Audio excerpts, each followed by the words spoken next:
Bonjour et bienvenue dans ce nouvel épisode de Deux roues dans la tête. Aujourd'hui, je suis avec Jacques qui nous accueille chez lui, dans son garage, avec sa belle petite collection de Vespa. Jacques est je sais pas comment on peut appeler ça, pas un collectionneur, mais... Oui, un amateur passionné par spécialement cette marque, à vrai dire. Spécialement cette marque, ouais, c'est le Vespa, quoi. Le Vespa. Alors, dis-nous un petit peu comment t'en es arrivé au Vespa. C'est quoi Alors, ton parcours? bizarrement, ça, c'était pas prédestiné que je fasse Vespa. Je voulais une mobilette bleue, avec les sacoches, la mobilette de mon enfance, quoi. Ouais. Et puis, vu les prix pratiqués, et puis c'est en région parisienne difficile à trouver, c'est surtout à la campagne qu'il y en avait. Donc, par hasard, je suis tombé à Bagnolet, là, où j'avais dans le temps un garage avec un associé, à la garage de restauration de voitures anglaises anciennes. Je suis passé devant un Vespa qui était, pas beau, celui-là, qui était noir, peint à la bombe, sans avoir été poncé en dessous, donc là, des écailles, la selle déchirée, et je demande le prix, c'était 700 €. 700 €, aucune notion des prix. Je suis allé voir mes copains qui à Barbus, Montreuil-Barbus, là, qui sont concessionnaires, qui m'ont dit, ouais, c'est celui-là qu'il faut acheter, c'est celui avec le câble de compteur qui casse sans arrêt, celui qui freine pas. C'est celui-là qu'il fallait. C'est celui-là qu'il fallait parce que c'est le Vespa des coursiers. Ok. C'est le tracteur du Vespa, c'est indestructible. C'est le modèle bien particulier. Donc je l'ai acheté, au fort de ça, je suis redescendu, je l'ai acheté, je l'ai emmené à la campagne, j'avais une maison en Provence, parce que j'avais pas fait de 2 roues depuis 60 ans. D'accord. Donc je l'ai redescendu en Provence, et puis là j'ai essayé, bon, c'est pas fait pour aller vite, hein. C'est pas fait pour aller vite, c'est fait pour pêche-promenade, hein. On roule à 80 à l'heure, mais on est assis sur une chaise, hein. Donc c'est pas une moto, hein, c'est pas une moto. Oui, ça se peut pas comme ça au départ. Non, hein. non, c'est vraiment une chaise qui roule à 80 à l'heure. Vous avez rien entre les cuisses, donc vous pouvez pas. Exactement. Mais... C'est vraiment très particulier. Du coup, ça donne pas mal de sensations déjà. Oui. La conception, on parle le même. La conception, le moteur à droite, la roue de secours à gauche. À droite, c'est plus facile que de tourner à gauche. Ça se comprend. Donc, fort de ça, j'ai essayé, et puis j'ai dit, bon, oui, ça va. Donc, je suis remonté.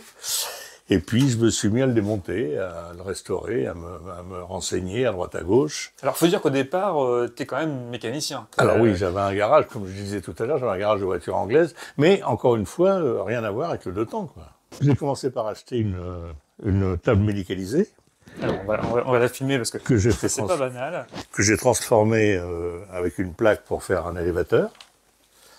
Donc, évidemment, 4 fois moins cher qu'un support de moto classique. C'est une idée super astucieuse. Voilà, avec 4 tétons à chaque angle. Quand elle me sert plus, je l'accroche au plafond avec un petit palan. Et ça, on peut le voir, il y a tout un système. Donc, elle prend pas de place. De palans. Et puis plus tard, on peut s'en servir quand on vieillit. On peut le recycler. On peut le recycler. Ça va pas dans le bon sens. C'est pas l'investissement à fond perdu. Donc, je me suis mis à le démonter entièrement, hein, et puis à le refaire. Bon, pas très compliqué, mais plein d'astuces. Il faut quand même rappeler qu'au départ, Vespa, enfin Piaggio en l'occurrence, fabriquait des éléments d'avion. Oui. Et qu'ils se sont recyclés, enfin c'est pas vraiment du recyclage, ils ont créé carrément un... On les a obligés à arrêter leur activité. Alors ils n'avaient plus le choix, c'est sûr qu'ils n'avaient plus le choix de construire des avions. Et c'est le fils Piaggio qui, du coup, a donné la directive à ses designers de créer un deux roues pour gagner en mobilité avec un cahier des charges bien spécifique. Et ils ont réussi cet exploit parce qu'au départ, enfin avant l'arrivée de la Vespa, il y avait que des motos. Ah oui. C'est pour se déplacer, c'était beaucoup plus cher. Et puis alors, avec toutes les contraintes de l'époque, il y a un problème de fiabilité. On était. Oui, et puis de saleté, d'une clientèle qui n'avait pas accès à la moto, quoi. Exactement. Donc l'idée au départ, c'était que tout le monde puisse se servir de la Vespa, hommes, femmes. Il fallait surtout un petit véhicule pour se déplacer. Après-guerre, il n'y avait rien. En Italie, il n'y avait rien. Ah oui. Donc ils ont fait la Fiat 500, ils ont fait la Vespa, quoi, en gros, quoi, pour redémarrer l'économie. La Vespa qui d'ailleurs, après, a fait l'APE, oui. 3 roues, Bien et sûr. puis qui a même fabriqué une voiture. Oui, Bon, Vespa 400. Ils se sont arrêtés à ça, de souvenir. Mais évidemment, la spécialité, c'est la Vespa.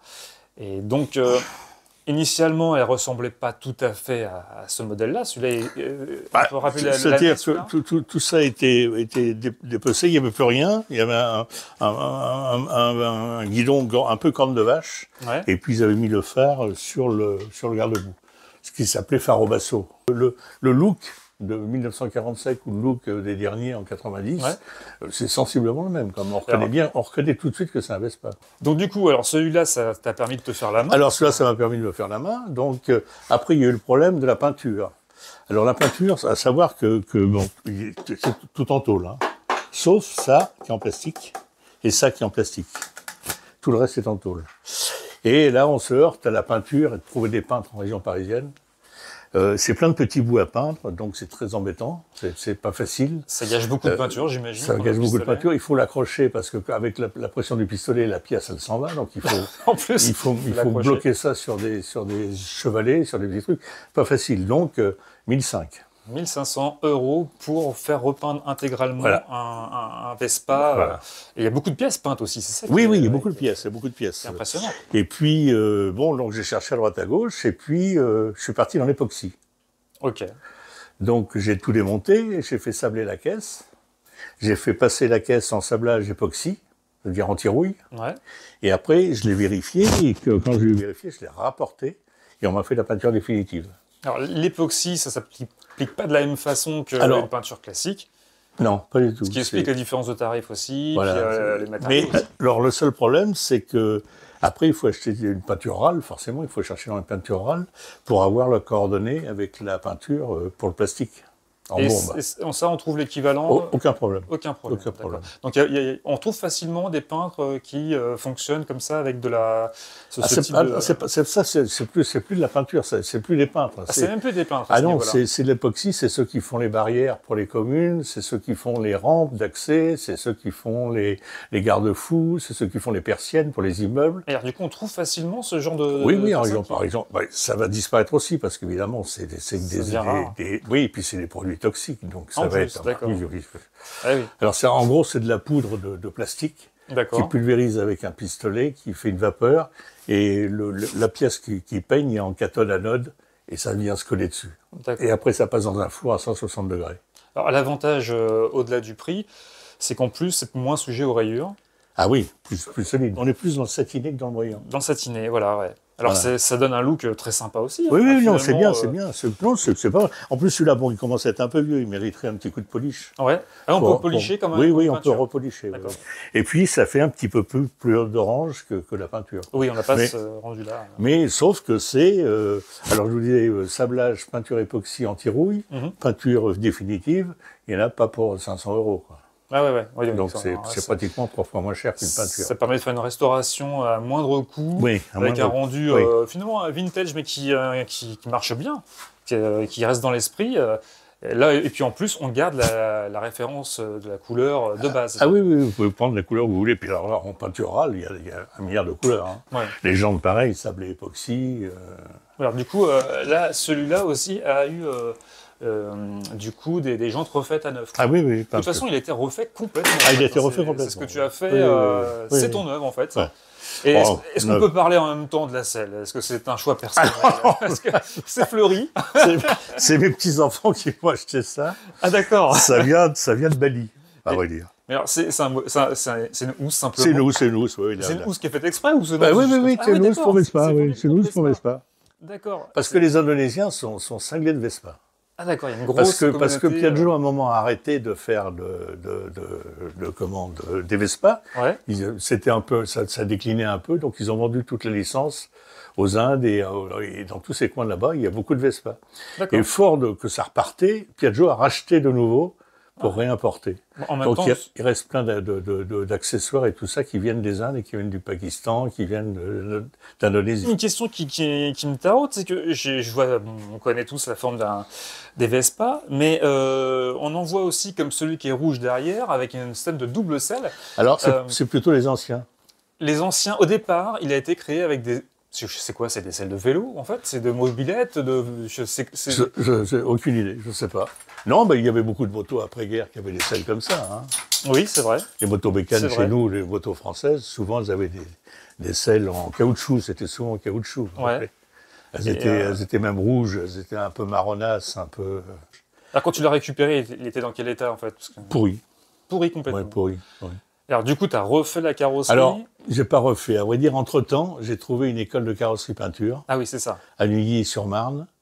Alors, faut pas être pressé, évidemment, mais pour ceux qui cherchent, ceux qui veulent restaurer un petit peu que ce soit, j'imagine, des 2 roues ou même voire des voitures, ce genre d'école. Alors, il y a pas que cette école de Plaisance. Toutes les écoles en France de carrosserie peinture cherchent des choses à restaurer. Des choses à restaurer. Évidemment, les prix sont modiques. Hein. Donc ça, c'est un très très bon plan, du coup, pour ceux qui veulent se lancer dans la restauration. Parce que quand même, on a un petit problème, c'est qu'aussitôt que ça vieillit un peu, on a un petit... il y a une différence de teinte. Un petit teint de différence. Entre le plastique et le métal. Il a 6 ans, celui-là, et il a été exposé au soleil en Provence, où la cogne. Donc ça c'est fatal. Hein. Le soleil et la peinture. Oui, c'est pas terrible. On avait ça sur les Jaguars, où il y avait les parties qui étaient métalliques, et les carrosseries, les portes et les coffres étaient en alu. Ouais. Et avec le vieillissement, ça avait plus la même teinte. Ah oui, c'est sûr. Ça change. Le support joue beaucoup. L'intérêt aussi de ces engins-là, c'est qu'on trouve absolument tout. C'est l'avantage. Tout. Alors, contrairement à ce qu'on pourrait penser, c'est pas les Italiens les leaders, ce sont les Allemands. C'est pas banal.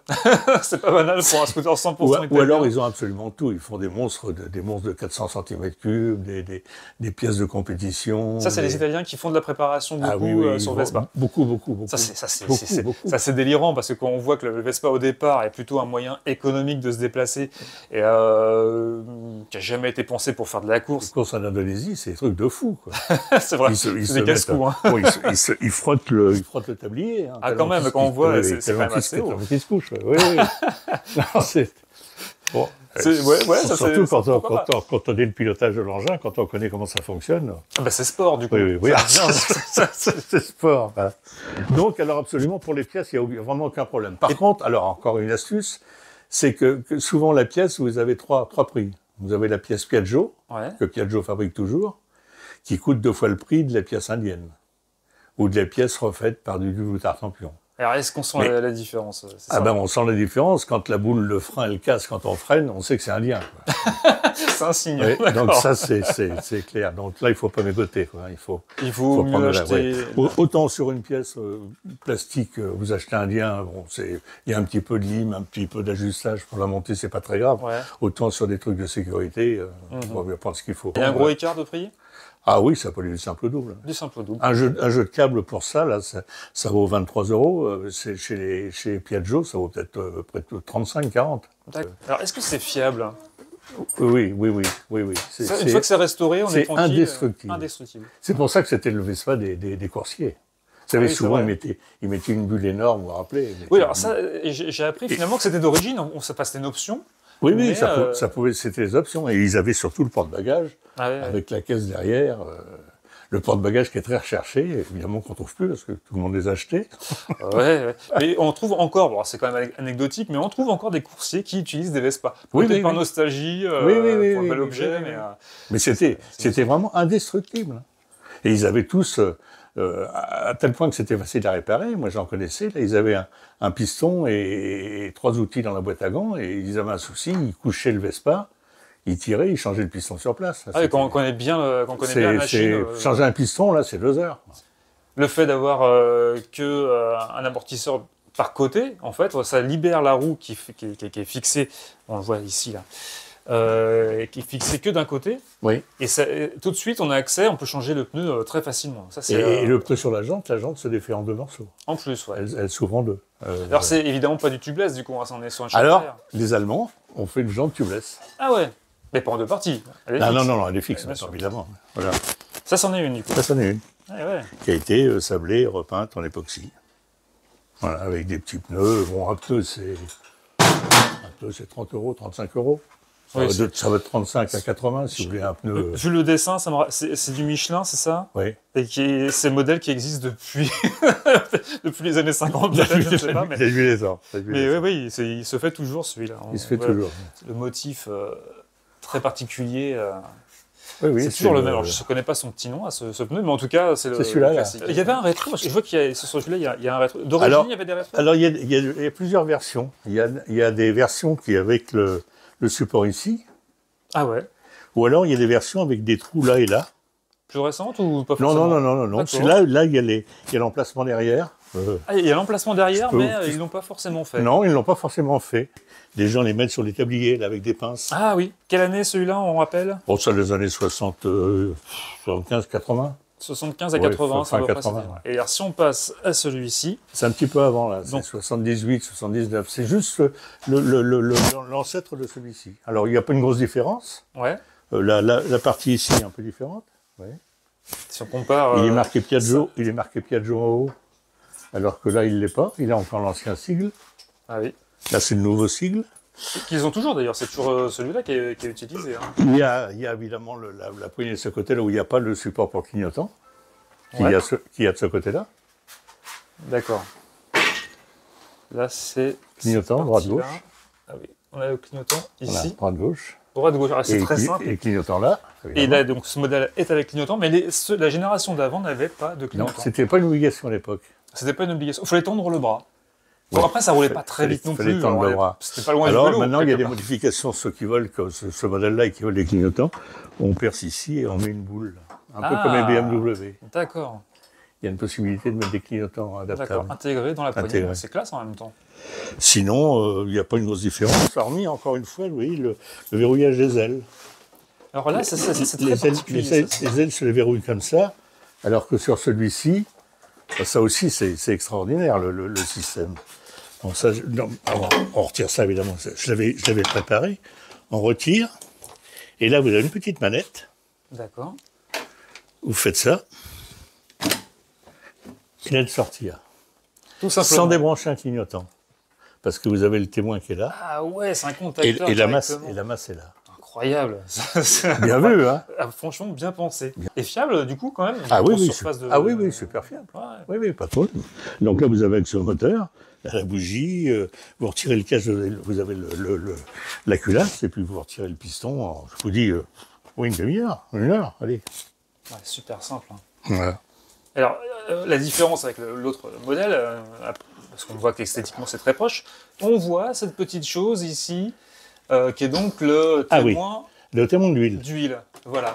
Donc ça c'est intéressant d'en parler parce que cette version-là, elle a donc le mélange. Le mélange, l'automélangeur, c'est-à-dire vous mettez l'huile d'un côté, l'essence de l'autre. Donc super pratique. Voilà, comme on connaît maintenant. Avec la jauge à essence. Ouais. Alors que l'autre n'a pas de... La jauge à essence, ça c'est intéressant. La jauge à essence qui est là. Donc, on le voit sur le compteur du coup. Voilà. Alors ça peut paraître évident, mais même encore maintenant sur certains véhicules, sur certains deux roues, il n'y a pas forcément de jauge à essence. Donc c'était quand même, ça se voulait, pas luxe du tout, mais en tout cas quelque chose, vraiment un véhicule pratique. On sent qu'il y a cette volonté d'être quelque chose où on l'utilise, il est simple à réparer.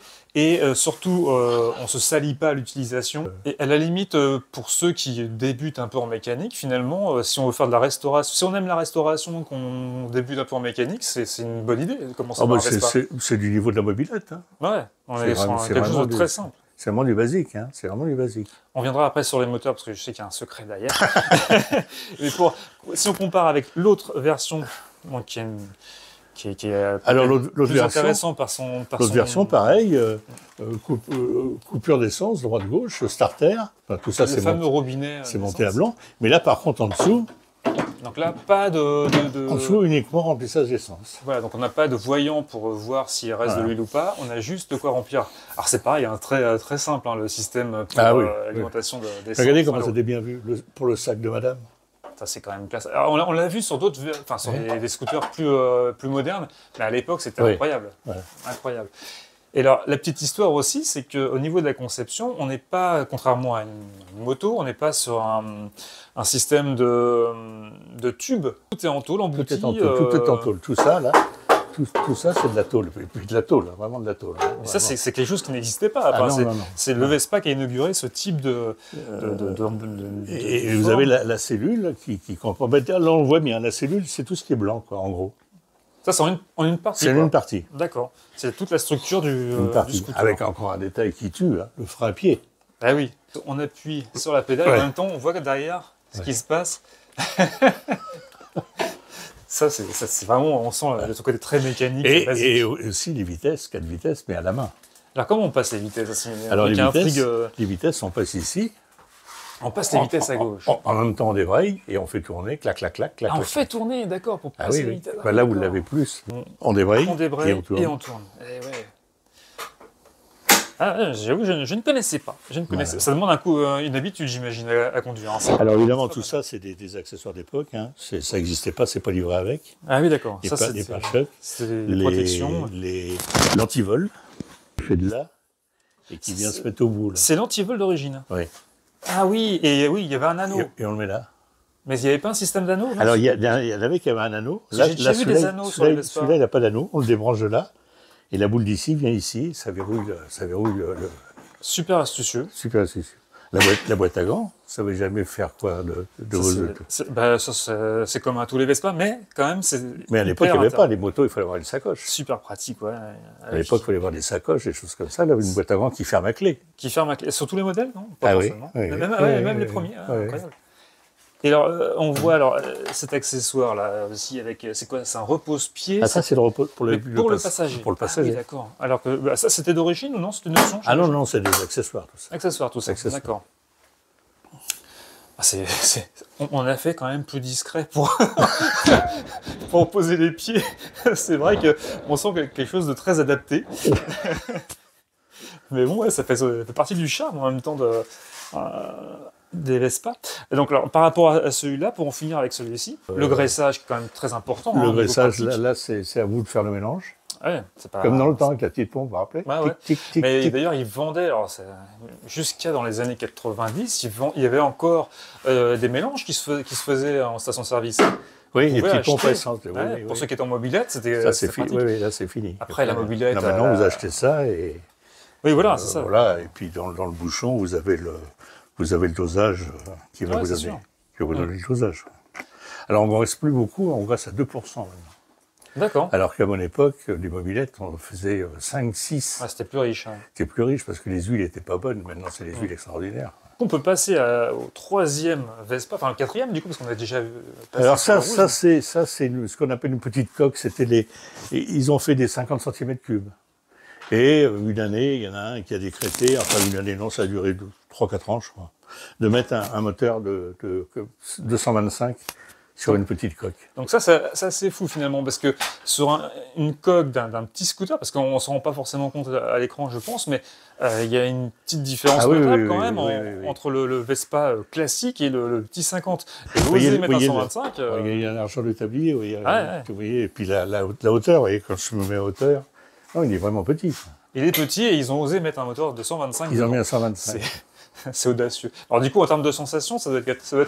Ah bah oui, parce qu'il fait 80 kg au lieu de 100. 80 avec un moteur de 125. Il fait 20 kg de moins. Mais la conception est la même, toujours tôle.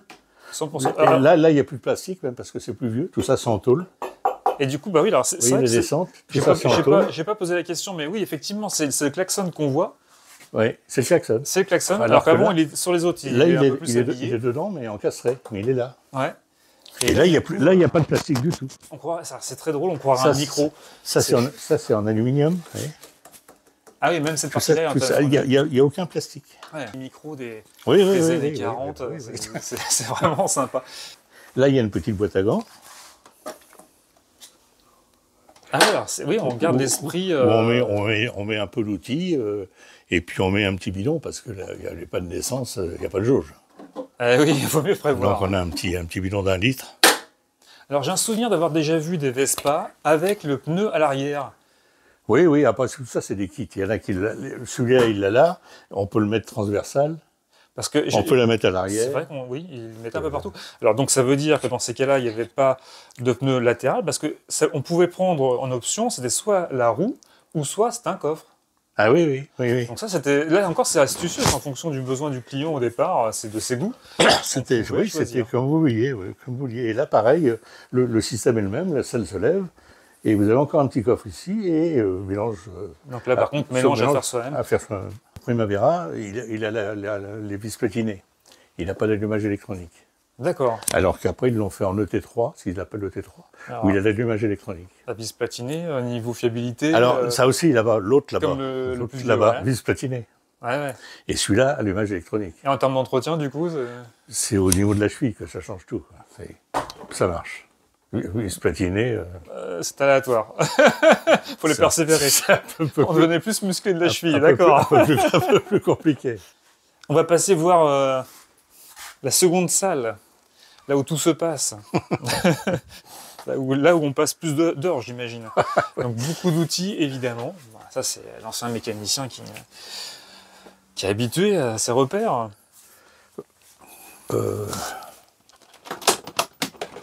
Quelques outils spécifiques quand même, Vespa. Parce qu'on ne peut pas tout faire sans ces outils-là, en fait. Pour aller chercher la jauge à essence dans le fond du réservoir, si vous n'avez pas cette clé, pas facile. C'est quelque chose de très spécifique. Pas facile. Sinon, après, il n'y a pas grand-chose de particulier. Ça, c'est ce qu'on appelle la troisième main, mais ça, vous motards, vous le savez, pour tendre un câble.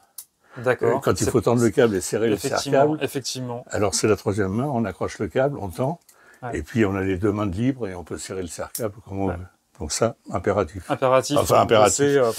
Plus facile, qui change la vie. Sur les deux roues de façon générale. Voilà, et puis après, c'est une question d'enfoncer des roulements. Donc après, il suffit de trouver la pièce qui va bien pour enfoncer le roulement. Il n'y a pas besoin d'acheter un outil spécifique. D'accord. Ça, c'est pour... De toute façon, en mécanique, il faut toujours être un peu astucieux. Hein. Il n'y a pas que les outils. Oui, c'est un roulement pour celui-là, oui. Ouais. Si on achète l'outil spécifique qui vaut 30 ou 40 €, ça, c'est chez Leroy Merlin, c'est un truc à 2 €. Ouais. Donc, il n'y a pas beaucoup d'outils spécifiques. C'est des roulements à rentrer. Donc, après, il faut trouver l'outil qui va bien pour faire rentrer le roulement. Ouais. Les roulements dans les carters, on chauffe le carter avec un pistolet à air chaud. D'accord. On met le roulement au congélateur, on le met dedans, je toupe. Ah ouais, ça part facilement du coup. Il rentre tout seul. Ah, ça, c'est une bonne astuce. Il rentre tout seul. seul. Savoir. Au lieu de taper comme un bœuf, là. Donc ça, c'est intéressant aussi, parce qu'on voit le moteur qui est bien positionné, qui est à portée de main. Alors, j'ai fait un petit support. Et voilà, c'est ça. Comme ça, on peut tourner, voilà. Donc là, il est démonté, donc il n'y a pas grand-chose. Ici vient l'allumage, forcément, et le volant moteur. Ici, vous avez le carburateur. Parce que du coup, si on n'a pas ce support-là qui a été fait on peut faire sans. À la main. Mais bon, il se balade. Il bouge quand on serre.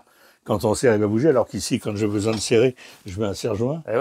Et puis je peux serrer, je peux bricoler sans le prendre sur les pieds. Quoi. Ouais, super astucieux, mais puis voilà. On va pas dire indispensable, mais en tout cas bien pratique. Ouais, bien. Alors ça, c'est moi qui l'ai fait. Sinon, si on l'achète, c'est 50 €. C'est pas non plus. Oui, donc c'est très accessible. Non, ça existe. Tout existe. Oui. Et alors on voit d'autres éléments du moteur aussi. Alors là, vous avez l'ancien qu'on a vu là-bas tout au fond avec les vis platinées. Hein. Donc ça, c'est l'allumage vis platiné. Et puis l'allumage électronique avec le petit flasheur. C'est ça qui change tout. Et c'est ça qui change tout. Intéressant de voir l'un à côté de l'autre. Là, voilà. Bon, c'est pareil, hein, oui. Il n'y a vraiment que cette partie-là qui change. Oui. C'est vraiment l'évolution qu'il y a. Et puis le système autolube, c'est-à-dire que ça, c'est le carburateur. Ouais. Et là, vous avez votre arrivée d'essence. Et là, vous avez la pompe à huile. Et c'est elle qui fait le mélange. D'accord. Voilà. C'est elle qui fait le mélange, donc vous vous en occupez pas. Alors que l'autre dans le fond, il n'y a pas la pompe à huile, donc il faut faire son mélange soi-même. Alors ça, c'est un élément en plus en fait qu'ils ont incorporé. Oui, l'évolution. Sur la base de celui-là, là, vous pouvez aller jusqu'à 220. Ah oui, quand même. Ouais. 177, c'est un grand classique. C'est un kit qui existe, qui est vraiment un grand classique, qui se monte tout seul, qui vaut 300 €. D'accord. Bon, qui forcément pas pour aller plus vite, mais pour avoir un couple plus agréable à conduire. D'accord. Pas obligé de repasser des fois la première. Bon, ça par contre c'est évidemment interdit. Mais esthétiquement, on ne voit absolument rien. Alors voilà, si on veut se lancer dans la mécanique, ça c'est les deux, c'est la Bible. D'accord. Celui-là, pas avec les faisceaux électriques, les calages. Et celui-là est top. Celui-là, il est plus pour novices. Ah ouais, celui-là est top. Il y a beaucoup de photos. Il y a la photo, il vous explique que vous allez dévisser ça va forcément casser. Donc il vous explique comment l'extraire. Ah oui. Non, c'est top. Eh ben, merci Jacques pour toutes ces infos super intéressantes. Eh ben de rien, de rien. Tout ton trésor. Et n'hésitez pas à liker évidemment la vidéo, à la partager. On est sur Instagram, on est sur Facebook. Si vous voulez communiquer avec nous et nous faire voir vos trésors aussi, n'hésitez pas à envoyer des messages sur Instagram.